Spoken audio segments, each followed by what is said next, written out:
नमस्कार, मी प्रभाकर लोंढे, खडतर प्रवास वर्तमानपत्राचा तथा खडतर प्रवास यूट्यूब चॅनलचा मुख्य संपादक। आज आपण धाराशिव शहरामध्ये डॉक्टर बशारत अहमद यांच्याकडे आलेलो आहोत। देशामध्ये जे मतचोरीचा कारभार चाललेला आहे, घोटाळा झालेला आहे आणि तो मुद्दा 17 ऑगस्ट 2025ला काँग्रेसचे नेते आणि विरोधी पक्षी लोकसभेचे नेते राहुल गांधींनी मतचोरीचा मुद्दा 17 ऑगस्ट 2025ला बिहारमध्ये घेतला आणि मत जनजागृती चालू केली आणि एकही मताची चोरी होऊ देणार नाही म्हणून एक चळवळ उभा केली। त्या चळवळीच्या विषयावर आणि महाराष्ट्रामध्ये 5 वाजल्यापासून ते नंतरचे 60 लाख मतदान कसे वाढले विधानसभेमध्ये हा एक मुद्दा आणि महाराष्ट्रामध्ये आणि देशामध्ये या मताच्या चोरीच्या बाबतीमध्ये आणि काँग्रेसच्या बाबतीमध्ये सुद्धा बरेचसे प्रश्न आपण यांना विचारणार आहेत। आपल्या सोबत आहेत पूर्वीचे जनता दलाचे 10 वर्ष उस्मानाबादचे जिल्हाध्यक्ष राहिलेले आणि नंतर 2014मध्ये आम आदमीमध्ये प्रवेश केला, पण सध्या आता कुठल्याही राजकारणामध्ये ॲक्टिव्ह नाहीत।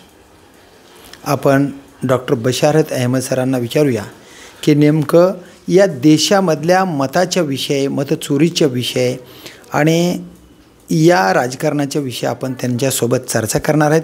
आपल्यासोबत आहेत डॉक्टर बशारत अहमद साहेब, त्यांना विचारणार आहेत। डॉक्टर साहेब, पूर्ण देशामध्ये आता निष्ठा नसणारं राजकारण चालू झालं आहे असं पूर्ण देशामध्ये दिसतंय, पण तरीसुद्धा राहुल गांधीवर लोकांची निष्ठा वाढल्याचं वातावरण 17 ऑगस्ट 2025 पासून बिहारच्या मत जनजागृतीच्या माध्यमातून दिसून येत आहे। काय वाटते तुम्हाला या विषयावर? बिस्मिल्लाहिर्रहमानिर्रहीम। हे जे सध्याचं राजकारण आहे ना, त्यामध्ये जनतेच्या निष्ठा कायम आहेत, फक्त राजकीय नेते आणि कार्यकर्ते हे निष्ठावंत राहिलेले नाही। ज्या प्रकारचा प्रतिसाद राहुल गांधींना भारत यात्रेमध्ये मिळाला होता, बरोबर, त्यावरून संपूर्ण देश ढवळून निघाला होता। जनतेच्या सर्व स्तरातील लोकांनी त्यांना पाठिंबा दिला होता। म्हणजे असे बुद्धिवादी लोक किंवा ज्यांना इंटेलेक्च्युअल्स म्हणतात, इलिट क्लास, हे सुद्धा त्या यात्रेमुळे प्रभावित झाले होते आणि त्यांनी यात्रेत कुठं ना कुठं जाऊन राहुल गांधीला सोबत केली होती। बरोबर। आणि त्यावेळेस देशातलं वातावरण असं झालेलं होतं की संपूर्ण देश हा राहुल गांधीच्या पाठीशी आहे आणि राहुल गांधीला ते म्हणतील त्या पक्षाला लोक मत द्यायच्या तयारीत होते। बरोबर बरोबर। आणि त्याच्यानंतर मग ती इंडिया आघाडी झाली, 2024ची लोकसभेची निवडणूक झाली। त्या निवडणुकीत त्याचा काही प्रमाणात प्रभाव दिसला। तो उत्तर प्रदेशामध्ये जवळजवळ निम्म्यापेक्षा अधिक जागा ह्या इंडिया आघाडीला मिळाल्या। बरोबर। त्यातल्या त्यात समाजवादी पार्टीला 37 जागा मिळाल्या, काँग्रेसलाही 5-6 जागा तिथं मिळाल्या खासदारकीच्या। आणि त्यानंतर मग वेगवेगळ्या राज्यात त्याचा प्रभाव दिसला। काँग्रेसच्या लोकसभेतील जागा वाढल्या आणि त्यापूर्वी जे त्यांनी 10 वर्ष विरोधी पक्ष नेताच निवडला नव्हता, त्यांना विरोधी पक्ष नेता निवडावा लागला, तर लोकांनी आपला प्रभाव दाखवला। परंतु जे राजकीय नेते आहेत ते राहुल गांधीचं नेतृत्व मानायला तयार नाहीत। ममता बॅनर्जी हे स्वतंत्र पद्धतीनं राजकारण करत राहिली, तिच्या राज्यात त्याला मतं मिळाली, त्याची जागा निवडून आल्या, पण ते कधी इंडिया आघाडीच्या बाजूने, कधी इंडिया आघाडीच्या विरोधात, तसंच आम आदमी पार्टीसुद्धा कधी इंडिया आघाडीच्या बाजूने, कधी इंडिया आघाडीच्या विरोधात. आणि मग निवडणूक आली की लगेच आम्ही सगळ्या जागा लढवणार, अशा प्रकारच्या भूमिका घेत राहिल्यामुळे लोक कितीही एकनिष्ठ राहिले, म्हणजे भाजप विरोधी राहिले, तरी त्याचा म्हणजे परिणाम होत नाही.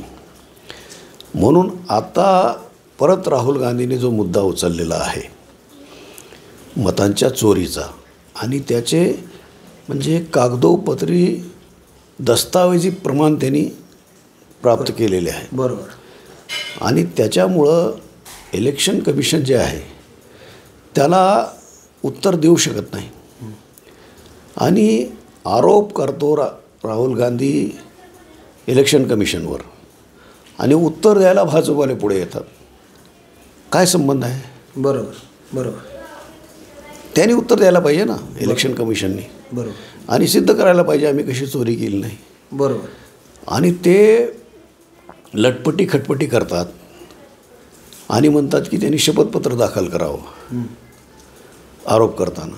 राहुल गांधी म्हणतात की हे सगळे तो कागद जे आहेत माझ्याकडचे हे तुम्हीच पुरवलेले आहेत. बरोबर बरोबर. माझ्या घरून मी तयार केलेले नाहीत. बरोबर. हे इलेक्शन कमिशनचे कागदपत्र आहे, ह्याबद्दल मी काय शपथपत्र द्यायचं? निवडणूक आयोगाचे आयुक्त शपथपत्र तुम्ही दिलंच पाहिजेत असं राहुल गांधीला म्हणाले. असं बंधन घालू शकतात का ते? नाही ना, बंधन घालू शकत नाहीत, कारण कागदपत्र तुमचे आहेत. यांनी स्वतः कागदपत्र तयार केले असते आणि आरोप केला असता तर तो आरोप शपथपत्रावर करावा लागतो. बरोबर. ज्या अर्थी कागदपत्र सगळे निवडणूक आयोगाचे आहेत तर त्या अर्थी त्या कागदपत्राच्या बाबतीत राहुल गांधींनी काय शपथपत्र दाखल केलं? बरोबर बरोबर. त्यांनी सांगायचं की हे कागदपत्र आम्ही पुरवलेलं आहेत, हे खोटे कागदपत्र आहेत, हे राहुल गांधींनी तयार केलेले आहेत, त्यांनी सिद्ध करावं. ज्ञानेश कुमार जे आहेत निवडणूक आयुक्त आहेत, केंद्रीय निवडणूक आयुक्त, त्यांनी राहुल गांधीने एकाच पत्त्यावर 240 मतदान कुठले, एकाच माणसानं जवळजवळ 36 वेळेस मतदान केलंय असं दाखवत आहे. हे असं असताना सुद्धा निवडणूक आयुक्त उत्तर का देत नाही? आता निवडणूक आयोगाने पत्रकार परिषद घेतली, त्याच्यामध्ये जे हास्यास्पद उत्तरं त्यांनी दिले, बरोबर, त्याच्या आधी भाजपचे नेतेच उत्तर देत होते. एकीकडे हा देवेंद्र फडणवीस उत्तर देत होता, तिकडे तो काय नाव त्याचं ते कुठला ठाकूर म्हणतो, अनुराग ठाकूर, तो उत्तर देत होता. असे लोक उत्तर देत होते. मग निवडणूक आयोगाला सगळीकडून टीका झाल्यावर त्यांनी पत्रकार परिषद घेतली. त्या पत्रकार परिषदेत सुद्धा काही पत्रकारांनी, जे म्हणजे गोदी मीडिया ज्याला म्हणतात त्यापैकी नव्हते, त्यांनी त्यांना असे अडचणीचे प्रश्न विचारले की त्याचे ते उत्तर देऊ शकले नाहीत. उदाहरणार्थ आता त्यांनी काय सांगितलं की बाबा एका मतदारसंघातले त्यांनी सगळं CCTV फुटेज द्या म्हणून मागणी केली. मतदान करताना CCTV लागलेला असतो. त्याचं उत्तर काय दिलं ज्ञानेश कुमारनी? ते म्हणले आपल्या आई बहिणी आणि बेटी माँ बहन बेटियों के वीडियो लीक करना ठीक है क्या? त्याला लोकांनी उत्तर असं दिलं की जर ते लीक करणं योग्य नाही तर मग ते शूट करणं योग्य आहे का? करेक्ट, कारण निवडणूक आयोगाने शूट केलं. तुम्ही शूट केलेलं आहे. दुसरी गोष्ट, ते शूटिंग बाथरूममध्ये केलेलं नाही, ते निवडणूक बूथमध्ये केलेलं आहे. मग त्या आई बहिणीची काय इज्जत जाणार आहे ते? बरोबर आहे, बरोबर बरोबर. पण त्याला ते काही उत्तर देऊ शकले नाही. दुसरी गोष्ट त्यांना सांगितलं की बाबा पत्ता नाही लोकांचा. त्यांनी उत्तर दिलं की आपल्या देशामध्ये काही लोक फुटपाथवर राहतात, पुलाखाली राहतात, किंवा एखाद्या दिव्याच्या खांबाजवळ झोपतात रात्री. त्यांचा पत्ता कुठं आहे? मग त्यांचा पत्ता जर निवडणूक कार्डावर 0 दिला तर दुसरं काय द्यावं? बरोबर बरोबर. त्याला अनेक लोकांनी त्याला प्रत्युत्तर दिलं. त्यांनी काय सांगितलं की निवडणूक काय म्हणतात त्याला, काय म्हणतात त्याला, हां, मतदान कार्ड, मतदान ओळखपत्र. ओळखपत्र तयार करताना माणसाला आधार कार्ड द्यावा लागतो. होय. जितके आधार कार्ड आजपर्यंत निघालेले आहेत त्या एकही आधार कार्डावर कुणाचाही पत्ता 0 नाही. बरोबर बरोबर. मग त्या मतदान कार्डावर 0 पत्ता कसा काय येईल? बरोबर. दुसरी गोष्ट, 2023ला पंतप्रधानांनी जाहीर केलं की देशामध्ये आज एकही व्यक्ती अशी नाही ज्याच्या डोक्यावर घराचं छप्पर नाही. म्हणजे आम्ही सगळ्याला घरं दिली. बरोबर. मग आता असे कोण आहे जे फुटपाथवर राहतात? खरंय खरंय खरंय खरंय. एकतर तुम्ही खोटं बोलता किंवा पंतप्रधान खोटं बोलताय. खरंय खरंय. त्याचं उत्तर त्यांना देता आलं नाही. एकाच घरामध्ये 10 बाय 10च्या खोलीत 80 मतदार नोंदवलेले आहेत. होय. आणि ते घर शोधून काढलं NDTV वाल्यांनी. त्या घरात नवरा बायको दोघंच राहतात.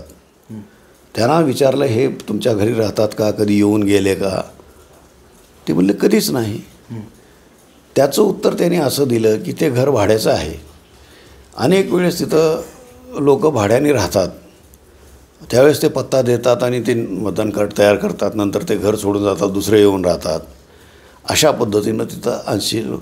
तर हे म्हणले आम्ही तर गेल्या 5 वर्षापासून इथंच आहोत.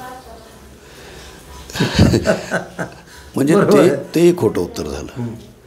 त्याच्यानंतर तुम्ही म्हटल्यासारखं एकाच पत्त्यावर 240 मतदार नोंदले गेले. त्या मतदारामध्ये मुसलमान आहेत, दलित आहेत, ब्राह्मण आहेत आणि यादव आहेत. वेगवेगळ्या जातीचे लोक एकाच पत्त्यावर राहतात. हे शक्य आहे का? शक्य नाही. बरोबर. आणि एकाच घरात राहतात आणि इतक्या मोठ्या संख्येने राहतात. म्हणजे इतकी लबाडी उघड पाडल्यानंतर सुद्धा तो निर्लज्जासारखा हसतो. तो ज्ञानेश कुमार जो आहे, डायलॉग बोलून हसतो. विषयी डायलॉग बोलून हसतो. एकाचंही समाधान करू उत्तर देत नाही.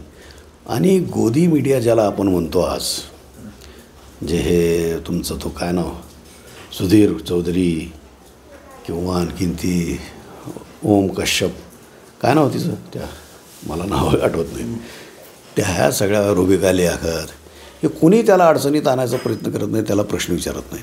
सर, असं मला एक विचारायचं की अनुराग ठाकूरने प्रियंका गांधी आणि राहुल गांधी यांच्या मतदारसंघामध्ये बोगस लाखोचे मतदान बोगस आहेत असं सांगितलं. त्यावेळेस ज्ञानेश कुमारनं त्यांना शपथपत्र द्या असं म्हटलेलं नाही. दुसरी गोष्ट, राहुल गांधीला मात्र शपथपत्र द्या. म्हणजे इथं काय आहे, आणि इथं निपक्षीपणाने ज्ञानेश कुमार काम करतात का? नाही ना. दुसरी गोष्ट कशी आहे की एका मतदारसंघातल्या मतांची छाननी करण्यासाठी ज्यावेळेस राहुल गांधींनी त्यांना म्हणजे ऑनलाईन यादी मागितली, ती त्यांनी न देता त्यांना प्रिंटेड यादी दिली, जी जवळजवळ 7 फूट उंचीची झाली. ती यादीची 8 फूट म्हणले राहुल गांधी. आणि त्याची छाननी करायला 6 महिने गेले. अनुराग ठाकूरला तुम्ही ऑनलाईन यादी दिली आणि त्यांनी 6 तासात ती शोधून काढली. हा पक्षपात. दुसरी गोष्ट, त्यांच्याच म्हणजे त्यांना शपथपत्र मागितलं नाही, तो दुसरा पक्षपात. तिसरी गोष्ट, त्यांनी प्रियंका गांधीच्या मतदारसंघात 93,000 मतं बोगस शोधून काढली. मग तो आरोप कोणावर आहे? प्रियंका गांधीवर आहे की निवडणूक आयोगावर आहे? मतदान नोंदणी तर निवडणूक आयोग करतो. निवडणूक आयोग करतो म्हणजे आरोप निवडणूक आयोगावरच आहे. दुसरा, रायबरेली मतदारसंघात 1 लाखाच्या वर मतं त्यांनी बोगस दाखवले गेले राहुल गांधीच्या. त्याला तुमच्या ते पवन खेडा म्हणून जे प्रवक्ते आहेत त्यांनी उत्तर दिलं की हे बरं केलं म्हणले, ह्यांनी केलं ते. म्हणजे अनुराग ठाकूरने जे केलं ते फार चांगलं केलं. कारण प्रियंका गांधी ही 4.5 लाख मतांनी निवडून आलेली आहे. बरोबर. आणि बोगस मतदान त्यांनी 93,000 म्हणलं. तिथला जो उमेदवार आहे भाजपचा, त्याला 1 लाख मतं पडलेली आहेत. म्हणजे 93,000 त्यालाच पडलेत. होय होय होय. आणि समजा हे बोगस मतदान तेवढं नसतं तर 0च मतदान पडले. तर प्रियांका गांधी ह्या 5 लाख मतांनी निवडून आल्या असत्या. होय बरोबर. तीच गोष्ट रायबरेलीमध्ये झाली. भाजपच्या उमेदवाराला तिथं 1 लाखच मतं पडलेत आणि राहुल गांधीला तिथं 4 लाख मतं पडलेत. म्हणजे हे 1 लाख बोगस मतं हे सगळे भाजपला पडलेले आहेत. बरोबर बरोबर. म्हणजे तिथं पूर्ण म्हणजे 100% मतं राहुल गांधीला पडले असते जर हे बोगस मतदान नसतं तर. तर म्हणजे त्याच्यात ते फसलं. मग त्यांनी ते मुद्दा पुन्हा रेटला नाही पुढे. आता प्रश्न असा येतो की आता जायचं कुठं न्याय मागायला. आता कोर्ट भ्रष्ट झालेले आहेत. एका प्रकरणामध्ये कोर्ट भ्रष्ट झालं. हा भ्रष्ट आहे. आणि कोर्टाचा भ्रष्टाचार तर इतका उघडा नागडा आहे की एवढी दुरावस्था म्हणजे आपल्या न्यायालयाची कधीही झालेली नव्हती. आता सध्या गवई साहेब जे आहेत चीफ जस्टिस भूषण गवई, त्यांचं फक्त आता नोव्हेंबरपर्यंत कार्यकाळ आहे. त्यांनी काही निर्णयाच्या बाबतीमध्ये ठोसपणा दाखवला आहे, ठामपणा. बाकीच्या ह्यांच्या पूर्वीच्या न्यायाधीशांनी सगळं म्हणजे पक्षपात करून निर्णय दिले, अगदी बाबरी मस्जिदपासून. आणि लगेच त्यांना बक्षीस मिळालं. तिथून आलं, कोणी राज्यसभेवर गेलं, कोणी गव्हर्नर झालं, कोणीला आणखीन कुठं म्हणजे बाहेर परदेशामध्ये अँबॅसिडर म्हणून पाठवलं, कुणाला कुठल्या पदावर घेतलं. ते सगळे न्यायाधीश भ्रष्ट झालेले आहेत. दुसरी गोष्ट, आत्ता मगाशी आमचे एक मित्र आले होते. त्यांनी एका प्रकरणाचं सांगितलं की कोर्टात समोरचा वकील युक्तिवाद करत होता, तर जजनी त्याला उघड सांगितलं, म्हणजे न्यायाधीशाच्या खुर्चीवरून सांगितलं की तुम्ही कितीही चांगला युक्तिवाद केला तरी तो निर्णय तोच लागेल जो सरकारकडून आम्हाला येईल. अरे बापरे. म्हणजे सरकारच्या इशाऱ्यावर आजच्या देशातलं न्यायालय चालतंय असं म्हणायचं का तुम्हाला? तेच म्हणलं ना त्यांनी. आता त्यांचा जर असंच चालायलं तर सर्वसामान्याला तर न्यायच मिळणारच नाही, शक्यच नाही. आता तुम्हाला सांगतो, त्यांचा एक माणूस आहे RSSचा, त्याचं नाव आहे पुष्पेंद्र कुलश्रेष्ठ. तो यूट्यूबवर म्हणजे हिंदुत्ववादी भाषणं देऊन त्यांनी अब्जावधी रुपये कमवलेत, मुसलमान विरोधी. तो पाकिस्तानात पत्रकार म्हणून काही काळ राहिलेला आहे. त्याला उर्दू भाषा वगैरे येते. त्यांनी सांगितलं, एक गुपित सांगतो म्हणले तुम्हाला, म्हणजे कार्यक्षम माणूस कार्य कसा करतो. तर म्हणले आमचे पंतप्रधान, त्यांनी काय केलं म्हणले, ज्या दिवशी राम मंदिराचा निर्णय येणार होता त्याच्या 2 दिवस आधी सुप्रीम कोर्ट बघायचं म्हणून अचानक सुप्रीम कोर्टात गेले. सुप्रीम कोर्टात गेले आणि मग तिथल्या मुख्य न्यायाधीशांनी त्यांना सगळं सुप्रीम कोर्ट दाखवलं, फिरवून दाखवलं. आणि मग येताना त्यांच्या हातात एक कागद देऊन परत आले. त्या कागदामध्ये त्यांच्या एका मुलीचं लफडं होतं भ्रष्टाचाराचं, ते देऊन आले. त्यांनी ते वाचलं आणि लगेच दुसऱ्या दिवशी त्यांनी 1 महिन्यानंतर द्यायचं होतं निर्णय, लगेच 2 दिवसात दिला आणि तो राम मंदिरच्या बाजूने निर्णय दिला. आणि मग त्यांचं तोंड बंद ठेवण्यासाठी, म्हणजे रिटायर झाल्यानंतर ते दुसऱ्या दिवशी रिटायर झाले, निर्णय दिला आणि दुसऱ्या दिवशी ते गोगोईच्याबद्दल बोलत होते. तर त्यांना आपल्या पक्षातर्फे राज्यसभेवर सदस्य नेमलं. म्हणजे ते 6 वर्ष तर बोलू शकत नाहीत आता. अरे बापरे. म्हणजे जो विरोधात जाईल त्याला लाच देऊन गप्प बसवायचं. तर म्हणले हे काम करणारे असं काम करत असतात. म्हणजे भुशारकी म्हणून म्हणला त्यानं. म्हणजे हा निर्णय कसा लागला हे उघड पडलं त्यांनी. म्हणजे पूर्ण देशामध्ये भाजप सरकार दबाव गटाचं प्रेमानं नाही आवरला तर दबाव गट, दबाव गट नाही तर त्यानं जर नाही आवरला तर ईडी, हो, CBI या सगळ्या गोष्टी आणि शेवटी गोळी, हो, तिथपर्यंत तयारी आहे त्यांची. आता आमच्याकडे काही नेते येऊन बसले होते इथं, त्यांनी सांगितलं की आता सध्या राहुल गांधीकडूनच काहीतरी अपेक्षा आहे, आशा आहे देशाला की इथली लोकशाही तो वाचू शकेल. परंतु भीती अशी वाटते की तो जिवंत राहील का, त्याला जिवंत राहू देतील का. बापरे, इथपर्यंत म्हणजे भीती आहे. त्याला कधी कसंही उडू शकतं, कारण त्यांच्या खानदानात त्यांच्या वडिलाची तसे झाली, आजीची झाली, तशी गत होऊ शकते. कुठल्याही पद्धतीनं एखादा मुसलमान अतिरेकी मारून टाकेल त्याला, की कोणी मारू शकते ना. बरोबर. मग मला काय म्हणायचं, आता देशामध्ये काँग्रेसच्या लोकांनी काम कसं करावं लागेल. आता काँग्रेसच्या लोकांनी राहुल गांधीच्या पाठीशी खंबीरपणे उभा राहून त्याच्या जीवाची सुरक्षासुद्धा आपल्या छातीचा कोट करून करावी. आणि देशभर त्याचा संदेश कसा पसरेल. जर बिहारमध्ये त्याला इतका प्रतिसाद मिळत असेल आणि लोक लाखोच्या संख्येने बाहेर पडत असेल, तर त्या संदर्भात संपूर्ण देशात प्रत्येक राज्यामध्ये काँग्रेसनी अशा पद्धतीनं मतदान चोरीच्या विरोधात आणि संविधानाच्या संरक्षणासाठी रॅलीज काढाव्यात. धाराशिवच्या उस्मानाबादच्या काँग्रेसनं सर्वसामान्य माणसाने कशा पद्धतीनं काम करावं, तीच पद्धत आहे, दुसरी काय. सगळ्या काँग्रेसनी एकच धोरण आता सध्या ठरवावं की राहुल गांधीच्या पाठीमागं खंबीरपणे उभा राहून त्यांनी जे मुद्दे उचललेले आहेत तेच मुद्दे त्यांनी प्रचारात घ्यावेत आणि त्याच मुद्द्यावर आंदोलन करावं.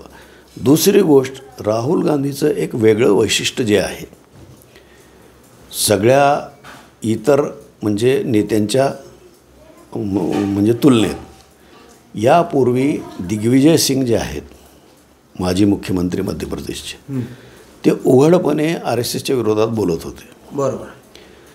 तसेच एक अर्जुन सिंग नेते होते, ते अधूनमधून RSSच्या विरोधात बोलायचे.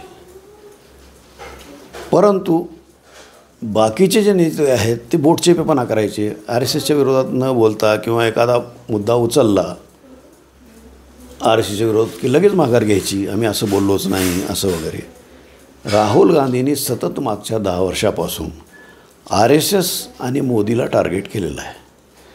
आता कितीही लोक मोदीच्या विरोधात बोलत असतील तर आदरणीय पंतप्रधान वगैरे असं करून त्याला म्हणजे कुठल्या कारणाने त्याला त्याच्या गुड बुकमध्ये राहण्यासाठी लाळीगोळी करून बोलतात, ठामपणे त्याच्या विरोधात बोलत नाहीत.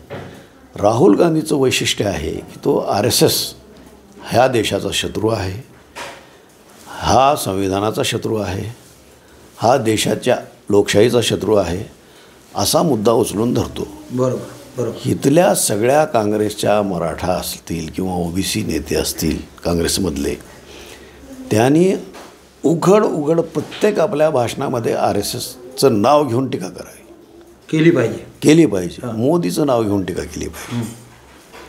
न घाबरता, तुमचा नेता जर घाबरत नसेल ज्यात त्याला आपल्या जीवाची पर्वा नाही, तर तुम्ही सुद्धा तेवढ्याच ठामपणे त्याच्या पाठीशी उभं राहायला पाहिजे. तुम्ही एक मुद्दा मांडला होता किंवा काँग्रेसमध्ये आता जे असणारे नेते आहेत, कारण राजकारण एवढं विस्कळीत झालेलं आहे की आज तुमच्या पक्षातली माणसं दुसऱ्या पक्षात कधी जातील याची गॅरंटी नाही असं म्हणलं. गॅरंटी नाही, हो म्हणलो मी. मग हे राहुल गांधीवर जे खरं प्रेम करणारे आहेत, त्या प्रेम करणाऱ्या माणसांनी कशा पद्धतीनं हे काँग्रेस मजबूत करणं गरजेचं आहे. नाही, त्याचा एकच उपाय आहे की राहुल गांधींनी जसं स्पष्ट सांगितलं की काँग्रेसमध्ये जे कोणी RSSशी संबंधित असतील किंवा RSSला सहानुभूतीदार असतील त्यांनी आत्ताच पक्ष सोडून बाहेर जावं.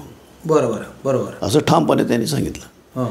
तसं तुम्ही सगळ्या जिल्ह्यात अशी भूमिका घ्यावी की आपल्या पक्षामध्ये जर कोणी मोदी समर्थक असेल, RSS समर्थक असेल, तर त्यांनी सरळ पार्टी सोडून जावी. त्यांनी पार्टीचा घात होत नाही, त्यांना पार्टीचा फायदाच होतो. कालच्या धाराशिव विकास कामासाठी एक धरणे आंदोलन काँग्रेसने केलं. इथे विश्वासाप्पा शिंदे माजी जिल्हाध्यक्ष काँग्रेसचे स्पष्टच म्हटले की जर आमची आघाडी जरी असेल तर इथले खासदार, इथले आमदार या शहराकडे दुर्लक्ष करतात, जिल्ह्याकडे दुर्लक्ष करतात. त्यांनी खऱ्या नियमाने या जनतेनं त्यांना निवडून दिलं आहे, तर शहराकडे जिल्ह्याकडे बघणं त्यांचं कर्तव्य आहे आणि ते करत नाहीत असं स्पष्ट सांगितलं. तुमचं मत काय या विषयावर? नाही, ठीक आहे, खासदारांनी आमदारांनी लक्ष द्यायला पाहिजे, पण ते सत्ताधारी पक्षात नाहीत. त्यांच्या हातात एवढं नाही, ते फक्त मागणीच करू शकतात. तुम्ही जशी मागणी करता तशीच ते मागणी करू शकतात. ज्यांच्या हातात आहे, आता इथला राणा जगजितसिंग पाटील आहे, तो तुळजापूर आणि उस्मानाबाद दोन्ही मतदारसंघाला प्रतिनिधित्व करतो. 75 गावं ह्या तालुक्यातले सुद्धा त्याच्या मतदारसंघात येतात. त्यांनी खरं म्हणजे लक्ष घालायला पाहिजे याच्यामध्ये. बरोबर. आणि तो पूर्णपणे भ्रष्टाचारात लिप्त आहे. मी तिथलं कारभार बघितलेला नगरपालिकेचा, ज्यावेळेस दत्ता बंडकर नगराध्यक्ष होता किंवा सत्तार शेख नगराध्यक्ष होता, त्यावेळेस मी तिथं कार्यपद्धती बघितली.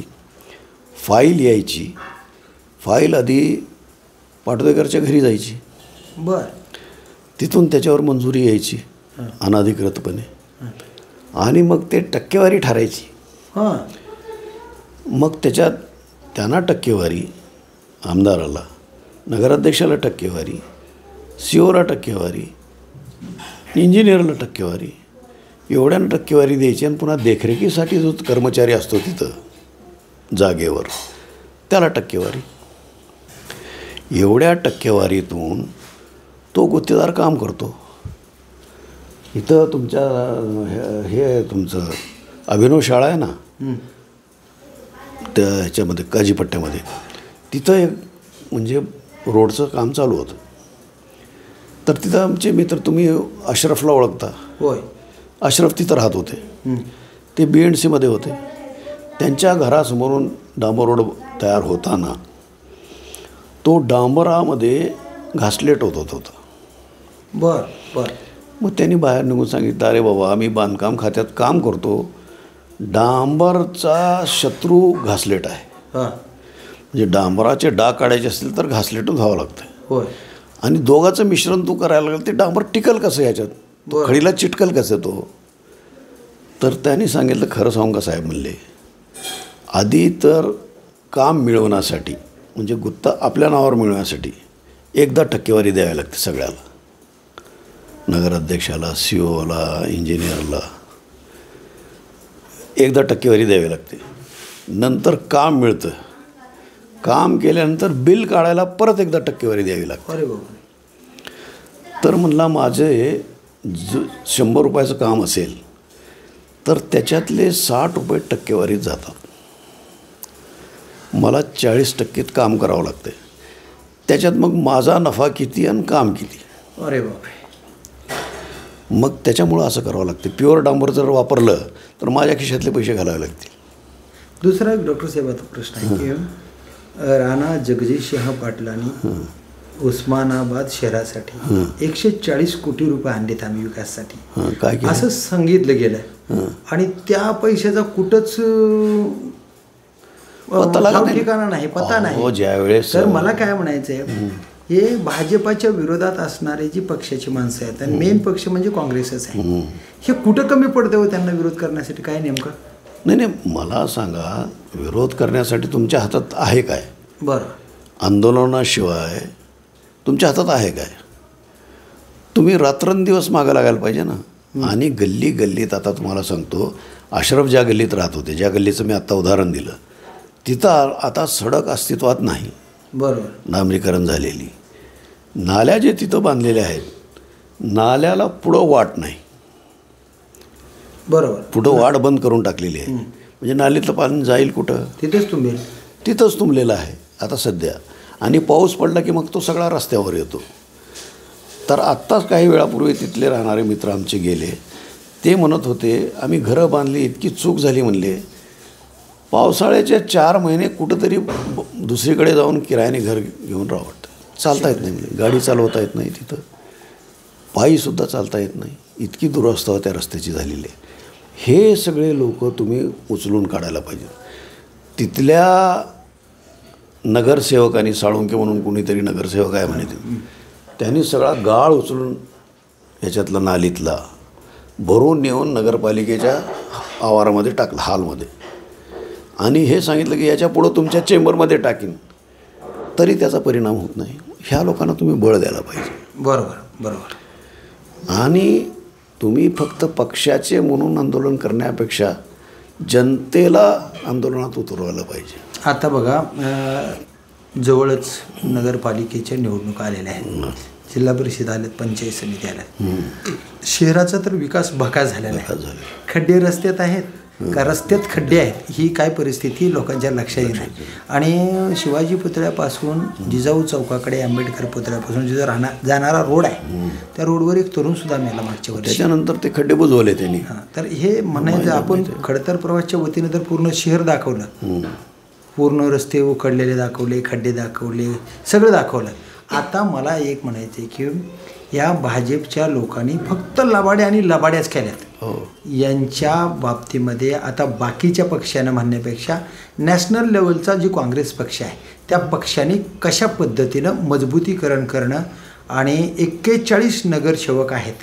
आता मला आणखीन एक प्रभावी वाटतो, मी मगाशी त्यांनाही सांगितलं की आता तुम्ही काय करायचं की नुसतं आंदोलन करून थांबायचं नाही, तर गल्लोगल्लीमध्ये तुम्ही स्वखर्चाने डागडुजीची कामे घ्यायची. बरं. काँग्रेसतर्फे म्हणून बॅनर लावून किमान मुरुम टाकायचं, रोलर फिरवायचा, जिथे खड्डे बुजवायचे, हे काम तुम्ही आंदोलन म्हणून करायचं. बरोबर. काय बरोबर. नाल्या स्वतः साफ करायच्या. हे आम्ही अहमदिया पंथातर्फे करतो आमच्या गल्लीत वगैरे. आम्ही काय म्हणतात त्याला, श्रमदान म्हणून आमची गल्ली नेहमी आम्ही स्वच्छ करतो. तुम्हाला माहीत आहे, आम्ही तिथं स्टेडियममध्ये येऊन स्वच्छता अभियान राबवतो. होय, राबवतो वर्षातून 2-3दा. आता तर त्यांना सवय झाली, क्रीडा अधिकारी फोन करून बोलावतात, खूप घाण झाली, तुम्ही श्रमदान घ्या म्हणून. आता तुम्ही श्रमदान का करत नाही? गांधीजी स्वतः संडास साफ करायचे, महात्मा गांधी. मग तुम्ही हे का करत नाही? सरकार करत नाही म्हणून तुम्ही हातावर हात देऊन नुसतं आंदोलन करून धरणं देण्यानं काम होते का? तुम्ही आज आम्ही ही गल्ली स्वच्छ करणार असा अभियान घ्या. त्या गल्लीतले खड्डे आम्ही बुजवणार, लावू द्या खिशाला थोडी चाट. बरं. तेवढाच पैसा तुमचा इलेक्शनमध्ये कमी वापरला जाईल. बरोबर बरोबर. इलेक्शनमध्ये लाखो रुपये घालवण्यापेक्षा कोट्यावधी आज थोडा खर्च करा ना सगळे कार्यकर्ते म्हणून, आणि त्या पद्धतीनं ते काम करा, जेणेकरून लोकांची सहानुभूतीही तुमच्या वाट्याला येईल. हां, आणि मतदानाला तुम्हाला कोणाला सांगावं लागणार नाही. बरोबर. आज लोकांना त्रास आहे, चालायला जागा नाही. उद्या जर तुम्ही खड्डे बुजवले, रस्ता करून दिला, नाल्या साफ करून दिल्या, तर तुमच्या मागं येतील ना लोक. तुम्ही आंदोलनाला बोलवा ते येतील तुमच्या मागं. बरोबर बरोबर. तर अशा पद्धतीनं तुम्ही काम करायला पाहिजे काँग्रेस पार्टीने, असं माझं मत आहे.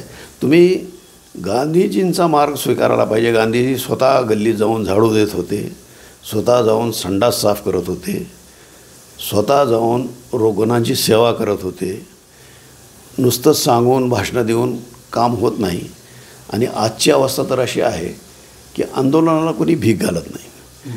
खडतर प्रवासमध्ये तुम्ही चॅनलवरून सगळं शहर दाखवलं, शहराची दुरवस्था दाखवली, त्यांच्यावर काही 1% परिणाम होत नाही त्याचा. पूर्वी एखाद्या पेपरमध्ये 2 लाईन जर विरोधात छापून आले की सगळी यंत्रणा खळबळून जागा व्हायची, आणि मग ते लगेच डागडुजी करणं, काहीतरी हातात घ्यायचे. आता असं येतच राहते, आता बोलतच राहते. डॉक्टर साहेब, आपण शेवटचाच प्रश्न घेऊ डायरेक्ट. काँग्रेस ही बुडती नाव आहे, हो, असं लोकात म्हणलं जायचं. पण राहुल गांधीनं या काँग्रेसला एवढं जिवंत केलं जबरदस्त पूर्ण देशामध्ये. बरोबर. त्याच पद्धतीनं धाराशिव उस्मानाबादमधले काँग्रेस, जिल्ह्यामधली काँग्रेस जिवंत करण्यासाठी, आणि हे हिणवणारे जे लोक आहेत किंवा काँग्रेस संपल्यात जमा आहे, त्या माणसाला दाखवून देण्यासाठी धाराशिव उस्मानाबाद जिल्ह्यातल्या काँग्रेसनं कशा पद्धतीनं काम करावं की लोक म्हणतात की तुमचा जिल्हाध्यक्ष लोकांना माहीत नाही. बरोबर. मग हे जिल्हाध्यक्ष माहीत होऊन काँग्रेस जिवंत राहण्यासाठी आणि नगरपालिकेमध्ये 41 माणसं निवडून आणण्यासाठी काँग्रेसच्या माणसांनी कसं काम करावं? हेच सांगितलं ना मी आत्तापर्यंत. काय सांगितलं तुम्हाला? काँग्रेसला एक सेवाभावी संस्था म्हणून पुढं आणा. बरं. भाजप ज्यावेळेस सत्तेत आलं त्यांनी काँग्रेसमुक्त भारत असं अभियान चालवलं होतं. बरोबर. आणि सगळीकडून एक एक एक एक ठिकाणाहून काँग्रेस संपवत आणायचा त्यांचा प्रयास होता. राहुल गांधीला त्यांनी पप्पू ठरवलं होतं. बरोबर. आणि त्याला पप्पू ठरवण्यासाठी त्यांनी सोशल मीडियावर आणि तुमच्या गोदी मीडियावर त्यांनी अब्जावधी रुपये खर्च केले. बरोबर. जाहिरातींच्या माध्यमातून बरोबर. त्याला पप्पू ठरवलं. पण राहुल गांधींनी एका भारत यात्रेतून होय एका दिवसात ती प्रतिमा बदलून टाकली. खरंय खरंय. आणि नरेंद्र मोदीला पप्पू ठरवलं. आता त्यानंतर बातम्या यायला लागल्या खरा पप्पू म्हणून नरेंद्र मोदीचा फोटो द्यावा लागला. खरंय खरंय. तर त्यांनी जे केलं, ज्यावेळेस त्याची भारत यात्रा चालू होती त्यावेळेस तुम्हाला मी सांगितलं होतं की तुम्ही इथं यात्रा काढावी. सांगितलं होतं, तुम्हाला आठवत असेल. बरोबर. राजकारणावर माझा एक इंटरव्ह्यू घेतला होता तुम्ही. होय होय. पण ते अभियान कोणी राबवलं नाही इथं. मी म्हणलो होतो की उमरग्यापासून तुम्ही परांड्यापर्यंत काढा यात्रा इथं. तो तिकडं काढतोय तर तुम्ही इथं काढा ना.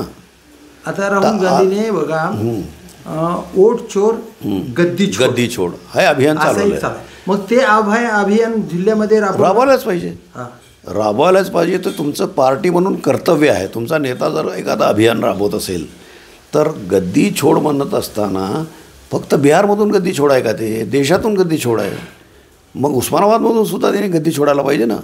बरं. आता तुम्हाला सांगतो दुसरी गोष्ट. राहुल गांधींनी आज प्रतिमा इतकी बदलली की आता भाजपमुक्त आणि RSS मुक्त भारत अशा घोषणा द्यायला लागल्या. आता सोशल मीडियावर जर तुम्ही पाहिलं तर 3 प्रकारच्या घोषणा येत आहेत. RSS मुक्त भारत, भाजपमुक्त भारत आणि ब्राह्मणमुक्त भारत. अरे बाबा. अशा 3 घोषणा सध्या चालू आहेत. तुम्ही जर सोशल मीडिया पाहत असाल तर, मी दिवसभर तेच पाहत बसतो. बरोबर बरोबर. तर हे अभियान तुम्ही सर्वत्र करायला पाहिजे. आपल्या उस्मानाबाद धाराशिव जिल्ह्याच्या जिल्हाध्यक्षांनी काँग्रेसच्या कशा पद्धतीनं काम करावं हे मुद्दे. आता तुम्हाला सांगतो, तुम्हाला नगर परिषद लढवायची आहे. सगळ्या नगर परिषदेची निवडणूक असेल. तुमच्या जिल्हाध्यक्षाच्या नेतृत्वात उस्मानाबादमध्ये संपूर्ण शहरात पदयात्रा काढावी तुम्ही. बरोबर. एक गोष्ट. आणि प्रत्येक वार्डातल्या समस्या तिथल्या लोकांना विचाराव्या. बरोबर. आणि त्यांना सोबत घ्यावं. ही समस्या सोडायची असेल तर तुम्ही आमच्यासोबत येणं गरजेचं आहे. हे जनजागृती करणं, हे जनजागृती करायची.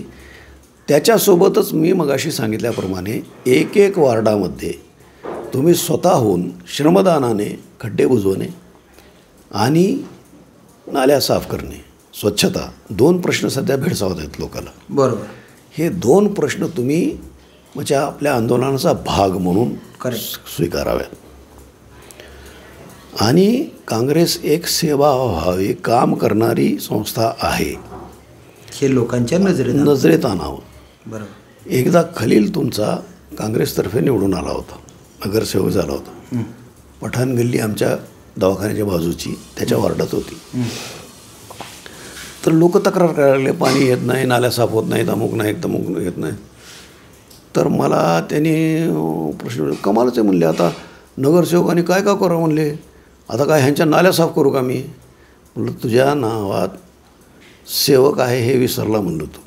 नगरसेवक. करेक्ट. सेवक आहे म्हणला तू, करावंच लागेल म्हणलं तुला. तुला तुझ्या अंगात जर एवढी क्षमता नाही की नगरपालिकेची यंत्रणा राबवून तू स्वच्छता करू शकत नसेल त्या भागाची, तर सेवक म्हणून तुला हे करावं लागेल. तुम्ही नगरसेवक म्हणून निवडून येता नगरमालक बनायचा प्रयत्न करता. बरं. तर ही विचारधारा सोडावी लागेल. हीच गोष्ट मी एकदा दत्ता बंडगरला सांगितली होती. तर त्यांनी म्हणलं होतं मी सगळ्या नगरसेवकाला जमा करतो आणि तुमचं एक म्हणजे प्रबोधनपर व्याख्यान ठेव. मला माहीत होतं ते ठेवणार नाही. म्हणलं ठेवा, मी येतो म्हणलं. नगरसेवक फक्त गुत्तेदारी करण्यासाठी निवडून येत आहेत. नगराची सेवा काय असते ह्याचीच कल्पना त्यांना नाही, कशी सेवा करावी. एक मुद्दा मी ह्यांना दिला होता खलीललाही दिला होता. याच्या आधी मला वाटतं यशपाल सरवदेलाही सांगितलं होतं. मी निवडून येऊ शकलो नाही, मला ते करायचं होतं, पण मी निवडून येऊ शकलो नाही. ह्यांच्यावर नेहमी MSEBतर्फे म्हणजे असं धमकीचे नोटिसा येतात, तुमच्याकडे इतके कोटी रुपये MSEBचे थकलेले आहेत. म्हणजे नगरपालिकेकडे रस्त्यावरचे दिव्यांचा किंवा जे तुमचे बोर आहेत नगरपालिकेचे, त्याचं जे भाडं आहे वीज बिल, ते तुम्ही भरत नाही, ते थकलेलं आहे. मी म्हणलं होतं त्यांच्या टांगड्यात त्यांच्या गळ्यात घालण्याची तुम्हाला संधी आहे. बरोबर. MSEBचे जे लाईटचे खांब आहेत ते नगरपालिकेच्या जागेत रोवलेले आहेत. त्या खांबावरून ते घरोघरी कनेक्शन देऊन धंदा करतायत. त्या खांबाचं तुम्ही त्यांच्याकडून किराया घ्या, भाडं घ्या जागेचं, नाहीतर आमच्या जागेत खांब लावू नका म्हणून सांगा. बरोबर. एकाही नगरसेवकाने तो मुद्दा उचलला नाही. किंवा त्यांच्याशी मग समझोता करा. तुम्ही नगरपालिकेला वीज बिल मागायचं नाही, आम्ही तुम्हाला खांब लावायचा किराया मागायचा नाही. बरोबर. एकदाचे त्या झंझटीतून मुक्त व्हाल ना, पण ह्यांच्या डोक्यात अशा कल्पना येत नाहीत. बरोबर. मग मी काय केलं, ते एक वीज नियंत्रण संस्था आहे, त्या संस्थेत आमच्या जनता दलाचे प्रताप होगाडे होते. त्यांच्यासमोर हा मुद्दा मांडला मी. नगरपालिकेच्या जागेत तुम्ही खांब लावता, त्याच्यावरून कनेक्शन देता आणि धंदा करता. जर समजा नगरपालिकेने आमच्या जागेत खांब लावायचं नाही असं ठरवलं तर कसा धंदा करणार तुम्ही? बरोबर. मग त्यांनी सांगितलं की आम्ही जे DP असते ना, डबल पोल जिथं असते ट्रान्सफॉर्मर, त्याचं भाडं द्यावं नगरपालिकेला असं ठराव घेतलेला आहे. म्हटलं प्रत्येक खांबाचं का नाही? तर ते DPचं भाडंसुद्धा हे वसूल करत नाहीत नगरपालिकावाले. म्हणजे ह्यांना नेमकं काम काय करायचं ह्याची कल्पना काय नाही. गुत्त कसं घ्यायचं आणि काम खराब कसं करायचं की जेणेकरून 6 महिन्यात परत काम निघेल. पक्का रस्ता बांधला समजा, पुन्हा कामच निघणार नाही त्या रस्त्याचं. बरोबर. मग गुत्तेदारी पुढच्या ह्याने कशी करायची? आता नगरसेवक आता उद्या बनणार आहे. काँग्रेसनं काम कशा पद्धतीने? काँग्रेसचे नगरसेवक तुमचे ते सुद्धा गुत्तेदारीच करणार आहेत. त्यांच्या डोक्यात दुसरा विषयच नाही. जे तुमच्याकडे येणार आहेत नगरसेवक बनायला, निवडून येण्यासाठी काँग्रेस पक्षानं कशा पद्धतीने शहरामध्ये अजून काय सांगावं तुम्हाला मी. एक तर तुम्ही अभियान चालवा, पूर्ण शहरामध्ये पदयात्रा काढा, संपूर्ण शहरामध्ये 8 दिवस लागतील, महिना लागेल. एकेका वार्डात एकेका गल्लीत त्यांच्या समस्या जाणून घ्या आणि ते सोडवण्यासाठी त्यांना सोबत घेऊन प्रयत्न करा. बरं. तुम्ही जर समजा त्या गल्लीमध्ये स्वतः हातात खोऱ्या आणि टोपलं घेऊन उमरून टाकायला गेले तर गल्लीतले लोक येतील ना तुमच्या हातातून टोपलं घ्यायला. तर अशा पद्धतीनं तुम्ही जर केलं तर तुमच्याशिवाय लोकांना पर्याय दिसणार नाही. बरोबर. ही माझी शेवटची सूचना आहे. तर हे आहेत डॉक्टर बशारत अहमद साहेब. यांनी स्पष्ट सांगितलं आहे की तुम्ही जनसेवा करणं आणि माणसाला माणूस जोडणं खूप गरजेचं आहे. मत चोर गद्दी छोड हा नारा घेऊन तुम्ही इथं पदयात्रा काढणं गरजेचं आहे. आणि काँग्रेस वाढवण्यासाठी गांधीजींनी जे काम केलं ते तुम्ही हातात घेणं गरजेचं आहे. वार्डामध्ये सेवा करणं गरजेचं आहे. आणि काँग्रेस पार्टीच्या कार्यकर्त्यांनी राहुल गांधींच्या जीवाला धोका आहे तर काँग्रेस पार्टीच्या कार्यकर्त्यांनी ढाल म्हणून राहुल गांधीच्या पाठीशी खंबीरपणानं उभा राहावं असंही त्यांनी मांडलं आहे.